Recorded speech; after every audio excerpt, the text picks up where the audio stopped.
అందరికీ నమస్కారం. Welcome to story teller channel. రచయిత్రి విద్య వాస్తవంగా జరిగిన కథలను ఆధారంగా తీసుకొని ఈ కథను రాయడం జరిగింది. ఈ కథలోని పాత్రలు, సన్నివేశాలు కల్పితం మాత్రమే. మీకు స్టోరీ కనుక నచ్చితే please like, share, subscribe and share. అది ఒక అందమైన కుటుంబం. ఆ కుటుంబంలో రాజు, సీతలకి ఇద్దరు అందమైన ముద్దులొలికే ఇద్దరు ఆడపిల్లలు పుట్టారు, విద్య, రాధ. రాధ చిన్నప్పటి నుంచి చాలా పద్ధతిగా పెరిగిన పిల్లలు. రాధ ఎప్పుడూ అల్లరి చేస్తూ ఉంటుంది. విద్య మాత్రం చాలా సైలెంట్. ఎప్పుడూ కూడా తండ్రి విద్యను చూసి చాలా మురిసిపోతూ ఉండేవాడు. నా పెద్ద కూతురు అందరితో కలిసిపోతుంది అని అంటూ ఉండేవాడు. విద్య కూడా ఎప్పుడూ తన తండ్రి పొలానికి వెళ్ళి వచ్చిన తర్వాత తన కోసం వెయిట్ చేసి అందరూ కలిసి భోజనం చేసేవాళ్ళు. రాజుకు ఎప్పుడూ కూడా తన ఇద్దరు కూతుళ్ళకి రాజకుమారులు లాంటి పిల్లల్ని తెచ్చి పెళ్లి చేయాలి అని చెప్పి ఎంతో కోరికగా ఉండేది. అలా ఒకరోజు అలా చూస్తూ ఉండగానే విద్యకు 21 ఏళ్ళు వచ్చాయి. 21 ఏళ్ళ విద్య పట్టు పరికిని వేసుకొని అలా ఆ పల్లెటూరులో పొలాల్లో నడుస్తూ ఉంటే చూడటానికి ఎంత కన్నుల విందుగా కనిపిస్తూ ఉండేది. అందరూ కూడా ఊళ్ళో నీకు రాజకుమారుడు లాంటి అబ్బాయి వస్తాడు, నిన్ను చేసుకోబోయేవాడు చాలా అదృష్టవంతులు అనేవాళ్ళు. ఎందుకంటే ఆ ఊర్లో ఉండే అందరినీ కూడా తన కుటుంబంలానే చూసుకుంటూ సహాయపడుతూ ఉండేది విద్య. విద్యకి ఇల్లు, కాలేజీ తప్ప ఇంకేమీ తెలిసేది కాదు. అందరూ కూడా విద్య ఎలా బతుకుతుందో ఏంటో అని చాలా చాలా అదృష్టవంతులు. విద్య అత్తారిల్లు అని, ఆ అత్తమ్మ చాలా బాగా చూసుకుంటుంది అని అనుకునేవాళ్ళు. ఆ మాటలు విన్న రాజు కూడా విద్యని తన పిల్లల్ని చూసుకుంటూ మురిసిపోయేవాడు. తన భార్యతో చెప్తూ ఇలా అంటుండేవాడు, చూసావా సీత, నా కూతురు విద్య ఎంత గొప్పదో. తను చదువులోనే కాదు, తను పద్ధతిలో కూడా మొదట ఉంటుంది. మన ఊర్లోనే విద్య అంత పద్ధతైన పిల్లలు లేరు అని చెప్పి ఊళ్ళో అందరూ మాట్లాడుకుంటున్నారు. దానికి సీత, అబ్బో, అది మీ కూతురేనా ఏంటి, అది మన కూతురు అంటూ నవ్వింది. దానికి రాజు కూడా, ఆహా, అదేలే మన ముద్దుల గారాల పట్టి మన విద్య. అలా ఒకరోజు విద్యకి ఒక మంచి సంబంధం వచ్చింది. రాజు సీతను పిలిచి సంబంధం గురించి ఇలా చెబుతూ ఉన్నాడు. ఈ ఫోటోలో ఉన్న అబ్బాయిని చూడు, ఇతని పేరు ఆకాష్.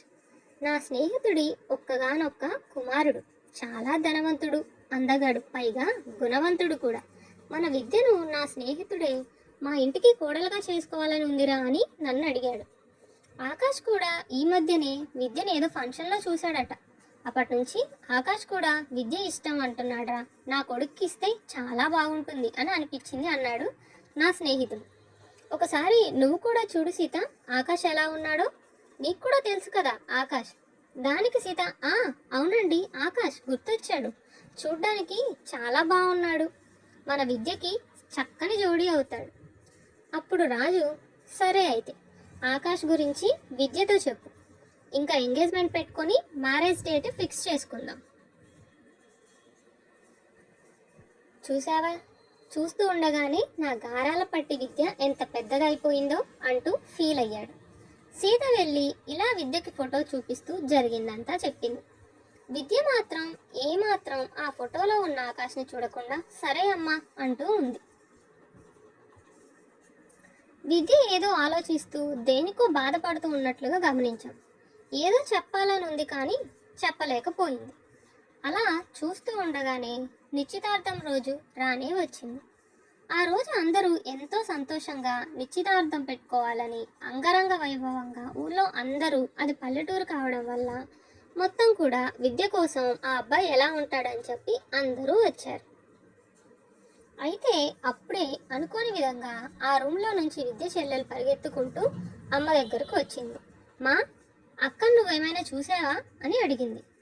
దానికి సీత కంగారుగా, లేదే, నేను చూడలేదు, గదిలోనే ఉండాలి కదా, మీరు రెడీ చేస్తున్నారు కదా, ముహూర్తానికి టైం అవుతుంది అని కంగారు పడింది.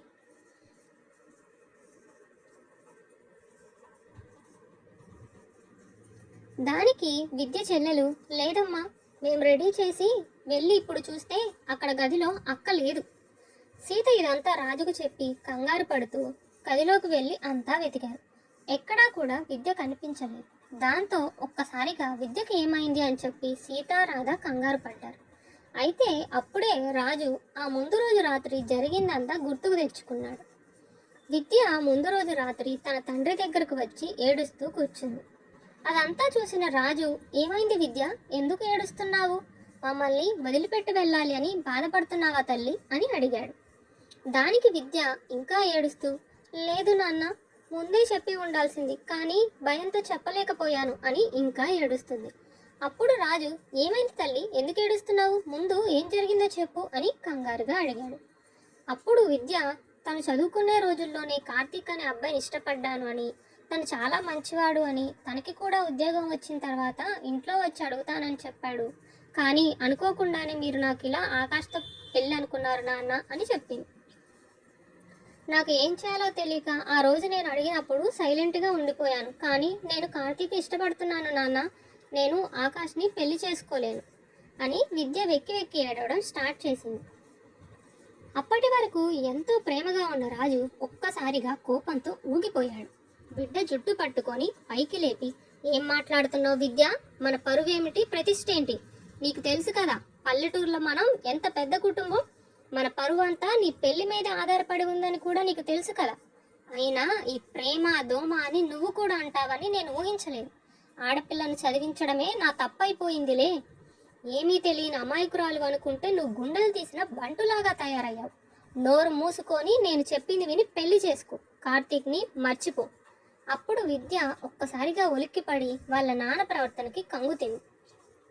ఎంతో ప్రేమగా ఉండే నాన్న ఒక్కసారిగా ఇలా ప్రవర్తిస్తున్నారు ఏంటి అని చెప్పి షాక్లోనే ఉండిపోయింది విద్య.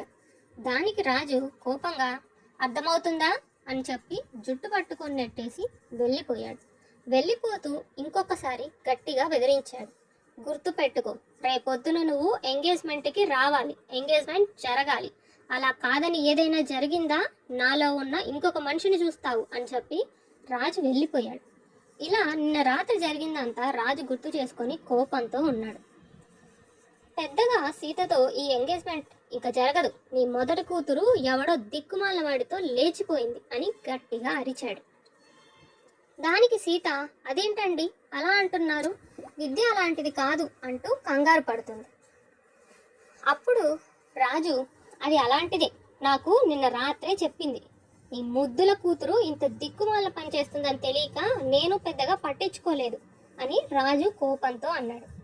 దానికి సీత ఏడుస్తూ, ఇప్పుడు ఏం చేద్దామండి, అందరికీ ఏం సమాధానం చెప్తాం, అది ఎక్కడికి వెళ్ళిందంటే ఏంటో అని భయపడుతుంది. దానికి రాజు కోపంతో, ఆ దిక్కుమాలింది ఎక్కడికి వెళ్తే నాకెందుకు, ఇప్పుడు పరువు ఎలా నిలబెట్టుకోవాలి అన్నదే నాకు ముఖ్యం అని చెప్పి పెళ్లి వారందరికీ కూడా ఏదో విధంగా సర్ది చెప్పి, విద్య లేకపోతేనే నా చిన్న కూతురు ఉంది కదా అని అన్నాడు. దానికి అందరూ షాక్లోనే ఉండిపోయారు.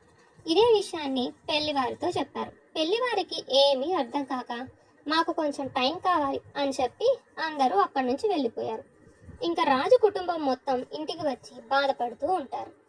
సీత విద్య చెల్లెలు బాధపడుతూ ఏడవడం చూసి రాజు గదిలో నుంచి కోపంతో వచ్చి, విద్య చచ్చిపోయింది, నాకు ఇంకా ఉంది ఒక్క కూతురే అని పెద్దగా అరిచి డోర్ వేసుకున్నాడు.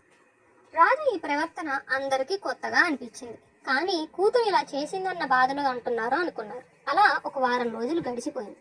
వారం రోజులు అయినా కానీ తండ్రి ఎక్కడికి కూడా పనికి వెళ్ళడం లేదు. దానితో అందరూ రాజు ఎందుకు ఇలా ప్రవర్తిస్తున్నాడు అని ఆలోచనలో పడ్డారు. బయటకు వెళ్ళి నా మొహం ఎవరికి చూపించలేను అని చెప్పి ఇంట్లోనే ఉండిపోయాడు రాజు. కానీ ఎప్పుడు ఆ కింద ఉన్న స్టోర్ రూమ్లోకి వెళ్తూ ఉండేవాడు. రాజు వాళ్ళ ఇంట్లో కింద బేస్ మట్టంలో ఒక స్టోర్ గది ఉంది. అది అందరికీ తెలిసిందే, కానీ అక్కడికి ఎవరూ వెళ్ళరు. అలాంటిది ఈ మధ్య రాజు ప్రతిరోజు రాత్రి వెళ్ళడం రాధ గమనించింది. రాధ అక్క వెళ్ళిపోయిందన్న బాధలో నాన్న అలా ఒంటరిగా ఉంటున్నాడు అనుకునేది. కానీ ఒకరోజు రాధకి అనుమానం వచ్చింది. ఎందుకంటే ఆ రోజు ఒక ప్లేట్లో భోజనం తీసుకొని వెళ్తున్నాడు రాజు.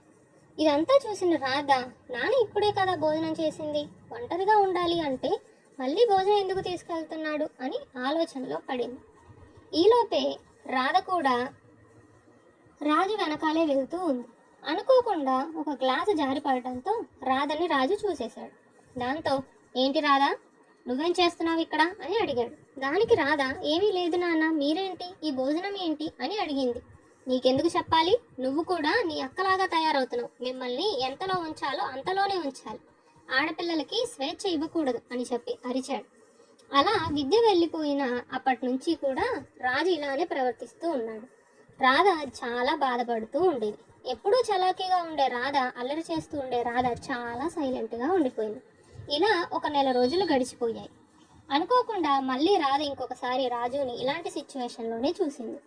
నెల రోజుల తర్వాత రాజు మళ్ళీ పొలం పనులకు వెళ్ళడం స్టార్ట్ చేశాడు. అలా రాజు ఇంటి నుంచి బయటకు వెళ్ళిన తర్వాత రాధకు అనుమానం వచ్చి కింద ఉన్న స్టోర్ రూమ్లోకి వెళ్ళింది. ఆ స్టోర్ రూమ్లో ఒక చిన్న స్క్వేర్ బాక్స్లో మరొక చిన్న గది ఉండడం గమనించింది. ఇవి మేము ఎప్పుడూ ఉండని చూడలేదు అనుకొని రాధ ఆ డోర్ దగ్గరికి వెళ్ళింది. తన చెవిని డోర్కి ఉంచి వింటూ ఉంది. ఆ కింద ఉన్న గదిలో నుంచి ఏవో అరుపులు వినిపిస్తున్నాయి. రాధకి భయం వేసింది. ఏం జరుగుతుంది, ఇక్కడ ఎవరున్నారు అని కంగారు పడింది. ఈలోపే రాజు అక్కడికి వచ్చేశాడు. నువ్వేం చేస్తున్నావు ఇక్కడ, ఇక్కడ ఎవరిని రావద్దని చెప్పాను కదా అని చెప్పి గట్టిగా అరిచి గెంటేశాడు. రాధ కూడా అసలు ఎందుకు నాన్న ఇలా ప్రవర్తిస్తున్నాడు అని చెప్పి ఆలోచనలో పడింది. ఇంకా విద్య జాడ తెలియనే లేదు. సీత కంగారు పడుతూ ఉంది. ఇలా 6 నెలలు గడిచిపోయి ఎక్కడికి వెళ్ళిందో కనుక్కోండి, ఇష్టమైన అబ్బాయితోనే పెళ్లి చేద్దాము అంటూ ఉంది సీత. అప్పుడే రాధ, అమ్మ, అక్క ప్రేమించిన అబ్బాయిని కనుక్కుంటే అక్క ఎక్కడ ఉన్నారో తెలుస్తుంది కదా అని చెప్పి అనుకున్నారు. ఎంక్వైరీ చేశారు. అలా కార్తీక్ గురించి తెలుసుకొని వాళ్ళ ఇంటికి వెళ్ళి చూస్తే అక్కడ గదిలో ఉన్న ఫోటోని చూసి వాళ్ళు చాలా షాక్ అయ్యారు. ఎందుకంటే అక్కడ కార్తీక్ ఫోటోకి దండ వేసి ఉంది. కార్తీక్ చనిపోయి 2 నెలలైందని వాళ్ళ నాన్న చెప్పారు. ఎలా జరిగింది అని చెప్పి సీత అడిగింది. వాడు ఒక అమ్మాయిని ప్రేమించాడమ్మా, ఆ అమ్మాయికి ఎవరితోనో పెళ్ళైపోతుంది అని చెప్పి నాకు 1 సంవత్సరం ముందు చెప్పాడు అని చెప్పి తర్వాత ఏం జరిగిందో తెలియదు. 2 నెలల ముందు ఏదో వర్క్ ఉందని బయటికి వెళ్ళిన వాడు తిరిగి రాలేదు తల్లి అని ఆ తండ్రి ఏడ్చాడు. దాంతో ఏమీ అర్థం కాని సీత, రాధ, అక్క మరి ఎక్కడికి వెళ్ళిపోయినట్టు అని చెప్పి ఇంకా ఎక్కువ కంగారు పడ్డారు.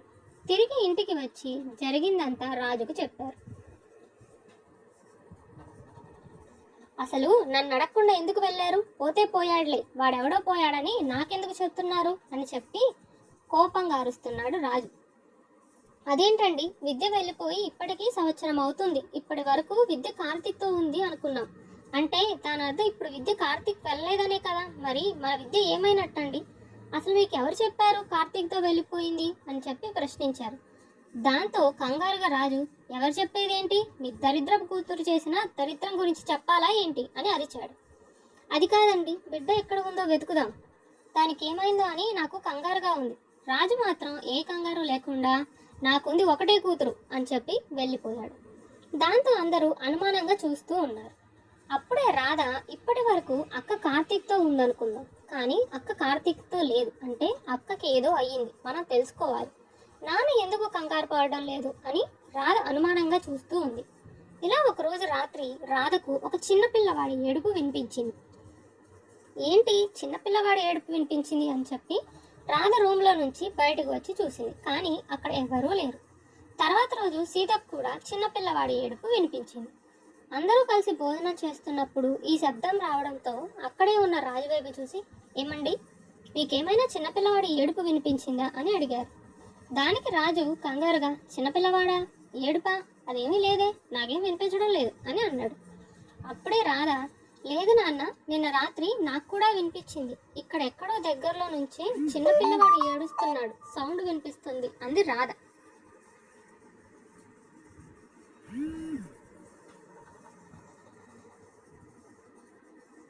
ఎప్పుడు చూడు ఈ ఇంట్లో ఏదో ఒకటి, నాకు ఏ సౌండ్ వినిపించడం లేదు, ప్రశాంతంగా భోజనం కూడా చేయరా, నాకైతే సౌండ్ వినిపించట్లేదు అని వెళ్ళిపోయాడు. రాజు ప్రవర్తనకి అందరూ కంగారు పడ్డారు.